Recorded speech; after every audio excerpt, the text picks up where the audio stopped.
నా పేరు వేలు, జగన్నాథం గారి తమ్ముణ్ణి. నమస్కారం బాబు. మిమ్మల్నైనా కలవగలిగాను ఆ దేవుడి దయ వల్ల.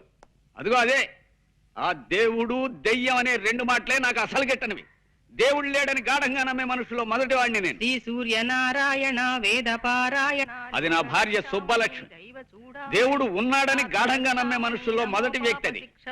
దేవుడు లేడని తనకు నచ్చ చెబుదామని నేను ప్రయత్నించినప్పుడల్లా నా మాటలు వినిపించని లెవెల్లో గంట వాయిస్తుంది. అందుకే ఆ ప్రయత్నం చాలా కాలం క్రితమే మానేశాను. చిత్తం, ఆ పొలం విషయం స్ట్రైట్ గా చెప్పాలంటే ఆ పొలం నీ కౌలుకివ్వను. నీ ఫేస్ నాకు నచ్చలేదు. వెళ్ళరా. తమ అన్నగారితో కూడా ఓ మాట మాట్లాడి వెళ్తానండి. అన్నా దున్నా నాకెవ్వరు అన్నలేరు. నేనే జగన్నాథాన్ని. మరి ఇందాక తమరు జగన్నాథం గారు తమ్ముడు అన్నారు. ఆయన ఎప్పుడు అంతే బాబు. అనుమానం ముందు పుట్టి తర్వాత ఆయన పుట్టారు. ముందు మారు పేరు చెప్పి అవతలమైన శ్లోతపాతులు తెలుసుకుంటారు. తర్వాత తన పేరు చెప్తారు. చాలే, ఇక ఆపచ్చు.